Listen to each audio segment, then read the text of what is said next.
Guys, nandito na naman po na yun po. Nagluluto po pala ako na yun. Ayun po.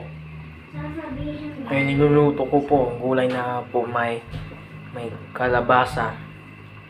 May isda po pala dito. Inalagay ko asin, no. Ayun po.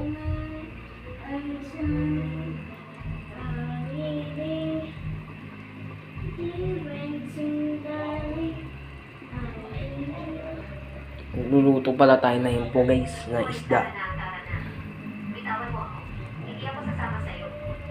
Babawi ako ng paraan para mabayaran ka. Sige, bayad ka na. Ayun po, guys, oh. Bakit nandito ka? Bakit mo ang hinahanap mo ako? May urgent lang. Luto na po po ito po, guys, oh. Hindi pa kita nakikita. Magpapakilala lang ako. Hindi na kailangan. Sinabi mo kay utang siyang 6 na daan dito. Ito pong kabasa na tinatawag kong gulay. Gulay na ano po, mga panda.